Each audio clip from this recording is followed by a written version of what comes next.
श्री स्वामी समर्थ. नमस्कार. आज आपण सोप्या व रीतसर पद्धतीने नागपंचमीचा सण कसा साजरा करावा हे बघूया. श्रावण महिन्यातील शुद्ध पंचमीला नागांची पूजा केली जाते, म्हणून या सणाला नागपंचमी असे म्हणतात. एक पौराणिक कथा आहे. त्यानुसार नाग हे काश्यप्य व कद्रू यांचे पुत्र होते. त्यामधील अष्टनाग अनंत, वासुकी, पद्म, महापद्म, तक्षक, करकोटक, शंख, कुलिक म्हणजेच कालिया जो प्रजेला त्रास द्यायचा, म्हणून ब्रह्मदेवाने त्यांना त्यांच्या सावत्र भाऊ म्हणजेच गरुडाकडून मारले जाल असा शाप दिला. त्यामधील अनंत व वासुकी नाग हे मानवासाठी अनुकूल होते, पण तक्षक, करकोटक व कालिया हे मानवासाठी आणि देवतांसाठी कट्टर वैरी होते. या दोन्ही प्रकारच्या नागांची पूजा होते. कृतज्ञपोटी आणि भीतीपोटी विघातकांची नागपूजेबरोबर नागांची व्रते होतात. कालिया नागाची तर गोष्ट आपल्या बऱ्याच जणांना माहीतच असेल की यमुनेच्या डोहात तो राहायचा. तो अति विषारी नाग होता, पण भगवान श्री कृष्णाने लोकांच्या संरक्षणासाठी त्याचा वध केला व तो दिवस म्हणजे श्रावण शुद्ध पंचमी म्हणजे नागपंचमीचा होता. तेव्हापासून लोक नागांची आणि श्रीकृष्णाची पूजा करतात. आता आपण नागपंचमीची अजून एक कथा बघूया. मणिपूर नावाच्या एका गावात एक शेतकरी राहत होता. आपले शेत नांगरत असताना एका वारुळावरून नांगराचा फाळ त्यावरून फिरला. वारुळात नागिनीचे पिल्ले होती व ती मारली गेली. त्यावेळी नागिन तेथे नव्हती. नागिन तेथे येताच तिला आपली पिल्ले मरण पावलेली दिसली व ती संतापली. शेतकऱ्याला व त्याच्या कुटुंबातील सर्व व्यक्तींना तिने दंश केला. शेतकऱ्याची एक मुलगी तिच्या सासरी होती म्हणून ती वाचली, पण ती नागिन त्या मुलीच्या घरी गेली तर तिला आश्चर्याचा धक्काच बसला. शेतकऱ्याची मुलगी पाटावर नागाचे चित्र काढून त्याची पूजा करत होती व तिने दुधाचा नैवेद्यही दाखवला. सर्वांना सुखी ठेव म्हणून प्रार्थना केली. हे सर्व पाहून नागिन प्रसन्न झाली व तिने तिच्या कुटुंबियांना जीवनदान दिले. तो दिवस म्हणजेच श्रावण शुद्ध पंचमी. आता आपण पूजेसाठी कुठले कुठले साहित्य लागते ते बघूया. पाट, त्यावर एक कपडा. बाजारात आपल्याला अशा प्रकारचा फोटो मिळतो, तो देवघराजवळ चिटकवून घेणे. नाग किंवा एखाद्या प्लेटवर चंदनाने 5 फण्यांचा नाग काढतात किंवा रांगोळीचा नाग काढतात. दिवा, धूप, नैवेद्यासाठी फुटाणे, लाह्या व दूध. नागदेवतेला अर्पण करण्यासाठी फुले, दुर्वा व आघाडा घेणे. पूजेसाठी आपण हळद, कुंकू, अक्षता घेऊया. नागपंचमीच्या दिवशी अंगणातही टिपक्यांचा नाग काढतात. सर्वात पहिले दिवा लावून घेणे, नंतर फोटोला हळद, कुंकू, अक्षता वाहणे व नागाच्या मूर्तीला किंवा प्रतिमेला किंवा चंदनाच्या नागालाही आपण हळद, कुंकू, अक्षता वाहून घेऊया. पूजेच्या दरम्यान 9 नागांची नावे घ्यावी व पूजेदरम्यान अनंतादि नागेभ्यो नमः, अनंतादि नागेभ्यो नमः हा मंत्र जप करणे. खेडेगावात आजही स्त्रिया वारुळाची पूजा करतात.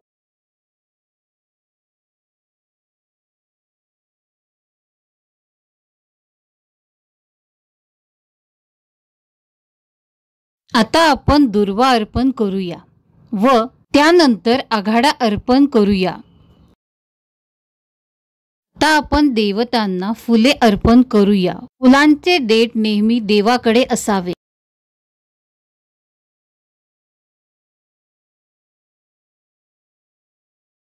आता आपण नैवेद्य कुठला दाखवावा हे बघूया. नागदेवतेला दूध, लाया, फुटाण्यांचा नैवेद्य दाखवतात. चला आता आपण जीवितीची आरती म्हणूया. जय देवी जय देवी जय जीवती जननी, सुखी ठेवी संतती विनती तव चरणी. जय देवी जय देवी. श्रावण येताची आणू प्रतिमा, गृहात स्थापुनी करू पूजना. आघाडा दुर्वा माळा वाहूया, अक्षता घेऊनी कहाणी सांगूया. जय देवी जय देवी. जय देवी जय जीवती जननी, सुखी ठेवी संतती विनती तव चरणी। जय देवी पुरण पोळीचा नैवेद्य दाऊ, सुवासिनींना भोजन देऊ, चणे हळदी कुंकू दूधही देऊ, जमुनी आनंदे आरती गाऊ। जय देवी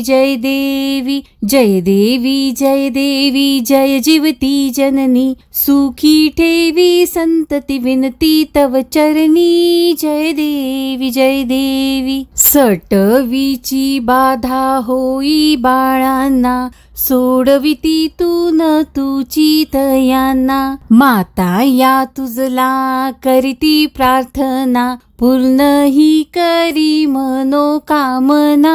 जय देवी जय जीवती जननी, सुखी ठेवी संतती विनती तव चरणी। जय देवी तुझी या कृपेने सौख्य नांदू दे, वंशाचा वेल नीट वाढू दे, सेवा हे व्रत नित्य घडू दे, मनीचे हेतू पूर्ण होऊ दे। जय देवी